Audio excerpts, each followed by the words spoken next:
Datanglah orang kena penyakit lutut bernanah, sudah 7 tahun tak kering-kering, dikusuk tak kering, makan obat tak kering, bernanah saja lutut itu. Datang kepada rumah Imam Abdurrahman Ibnu Mahdi ahli hadis. Hai Imam Abdurrahman Ibnu Mahdi, ya, ini lututku bernanah sudah 7 tahun tak kering-kering. Apa obatnya?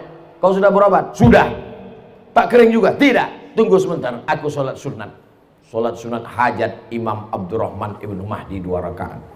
Selesai itu kata dia, kau pulang buat sumur. Hah? Sakit lutut suruh pula buat sumur. Pokoknya kau buat ada sumur. Pulang dia ke rumah, dicarinya kampung yang tak ada air, dibuatkannya sumur. Orang fakir miskin, anak yatim tuh apa, kehausan, kelaparan, datang mengambil air sumur, minum, mandi, sholat. Setelah tak lama kering lututnya. Apa hubungan lutut bernanah dengan sumur yang diminum orang? Rupanya sodakoh air minum membuat orang bisa sholat, bisa wudhu, bisa mandi, bisa makan, bisa minum. Maka turun rahmat Allah, sembuh segala penyakit. Maka kalau ada bapak ibu yang bernanah, mau lutut, telinga, hidung, kepala bernanah. Sekarang ada anak-anak gadis perempuan yang bernanah 2, ujung hidung sama ujung dagu. Karena dagu mau mancung, disuntikkan kresek silikon. Silikon tak mau mencair dengan darah, akhirnya bernanah. Mau disedot takut hilang dagu, akhirnya ditempelkanlah lintah, terapi lintah. Ditempelkan lintah untuk menyedot nanah yang ada di dalam. Lintah itu biasanya kalau sudah menempel di kulit, setengah mati kita mencopotnya tak bisa. Tapi ini begitu ditempelkan lintah, melompat lintah itu. Apa kata lintah? Masam kali nanahnya. Maka jangan robah ciptaan Allah. Jangan kalian robah-robah. Ini banyak perempuan sekarang, dagu suntik tajam, hidung suntik tajam, cuman 2 bulan. Habis itu hidung menanah, dagu bernanah, hidung turun, dagu turun. Tinggal cari sapu lidi macam nenek sihir. Akhirnya apa yang terjadi? Sembuh kering lututnya karena sedekah air minum. Jadi kalau ada jamaah ini mau bersedekah air minum, jangan sebotol 2 botol. Datang ke pesantren Al-Munziri, temui Kiai Haji Al-Ustadz Haji Muhammad Ja'far Shagir, tanya berapa sumur bor yang perlu dibangun tak kering-kering, hidupkan sampai hari kiamat tak kering-kering, mengalirlah pahalanya. Boleh saya niatkan untuk almarhumah omak saya Pak Ustadz? Mantap.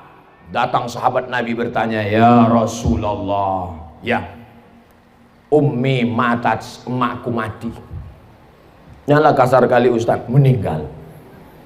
Terlalu lembut Pak Ustadz, maninan. Ummi matat, emakku meninggal. Apa atasaddaqu anha? Kalau aku bersedekah, apakah sampai pahalanya untuk dia? Kata Nabi, tasaddaq, bersedekahlah engkau, pahalanya sampai untuk dia. Ayyus sadaqatu afdal? Apa sedekah yang paling afdal? Saqiyul ma, memberi air minum. Maka bersedekahlah sumur bor. Saya mohon maaf Pak Kiai, saya tak tanya ini santrinya berapa, kamar mandinya berapa. Tapi saya pernah ceramah di salah satu daerah, santrinya 1000, kamar mandinya 10. Bayangkan itu, perang yang paling sulit. Antri panjang, kemana mau diletupkan bom atom ini. Belum sempat kami cerita panjang lebar sama Pak Kiai tadi. Mestinya kita ukur standar kamar mandi berapa, sumur bornya berapa, layak apa tak layak. Itulah yang akan menolong kita di hadapan Allah Subhanahu wa Ta'ala. Betul apa salah? Saya tak ada maksa Bapak Ibu. Kalau salah katakan salah. Saya sudah siap mau pulang ke rumah. Bapak Ibu yang dimuliakan Allah Subhanahu wa Ta'ala, yang pertama, sedekah menjadi atap naungan di akhirat. Yang kedua, kalau mau sehat walafiat, bebas dari segala macam penyakit, banyak-banyak bersolat. Saya ditanya sama jamaah, Ustadz Somad, kemarin kami tengok di Facebook di Aceh, lalu kemudian ke Medan, lalu kemudian ke Palembang, lalu kemudian ke Jakarta, lalu kemudian ke Makassar. Kenapa Ustadz sehat terus Pak Ustadz? Apa yang Ustadz minum? Teh manis. Makanannya nasi lemak. Tak ada tambahan suplemen. Nggak ada, Beb. Jadi kenapa Ustadz sehat? Sehat saya karena didoakan jamaah. Berjuta-juta jamaah yang mendoakan saya. Di Instagram aja 4, berapa itu sekarang. Belum lagi di Facebook.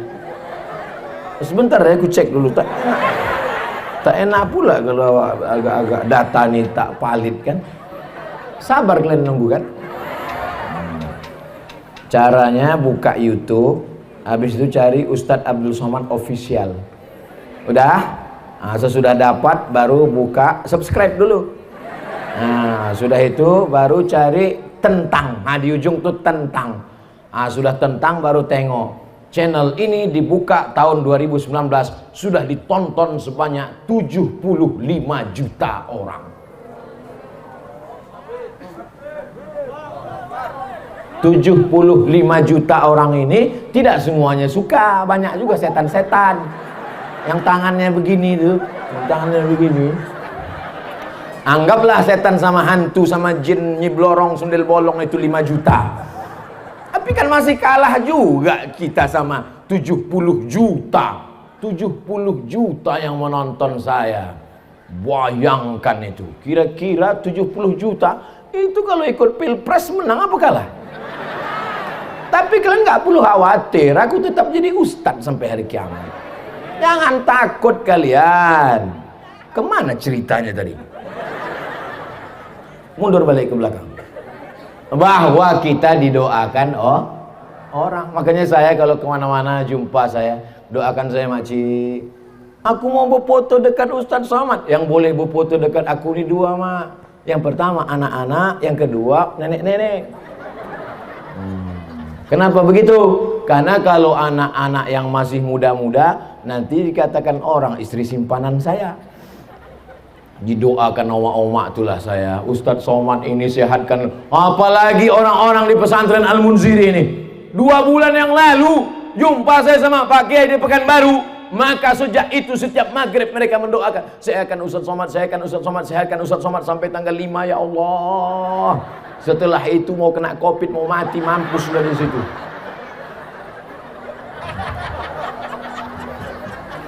Orang Al-Munziri ini ikhlas-ikhlas, suci-suci hatinya.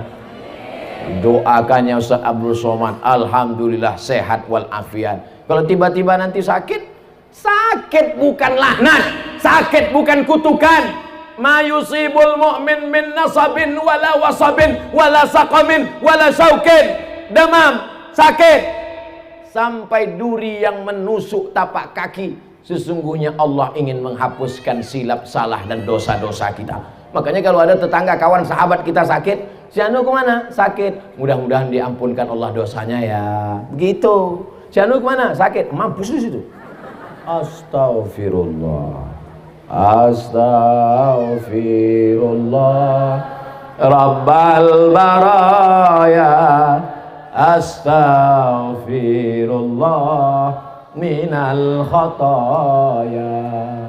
Rabbi zidni ilman nafi'a wa wafiqni amalan salihah. Sesungguhnya saya ceramah ini agak kurang konsentrasi saya. Seringkali apa yang mau saya sampaikan itu lupa saya bahan. Karena asal tertengok saya ke sana kantin. Asal kantin, terbayang saya bakwan, nasi ayam. Saya memang tak bisa saya kalau ada makan. Tapi saya tetap berusaha untuk fokus.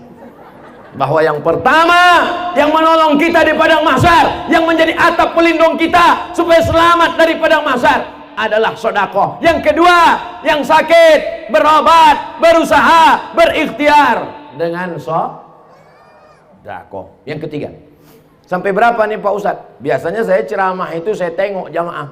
Kalau udah nampak saya ada 2-3 orang menguap, berhenti saya. Cuman sejak COVID ini tak tahu kita dia entah menguap entah tidak. Tak nampak. Mana nampak? Nampak, entah menguap, entah senyum, entah apa. Mata aja begini-gini.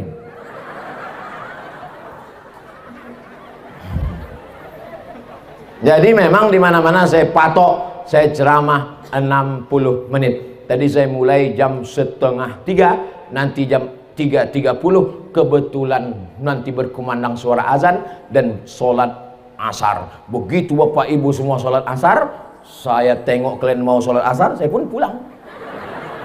Saya tengok semuanya sibuk sholat asar, saya pun cabut. Kenapa? Aku udah jamaah taklim.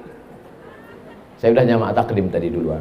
Jadi jangan nanti pas saya pulang, oh ustadz itu yang kalian ikut itu, ceramah aja mantap, sembahyang pun tidak. Banyak orang sedang mengintai-ngintai kesalahan kita sekarang, betul? Yang tak betul yang bilang betul, bilanglah tidak.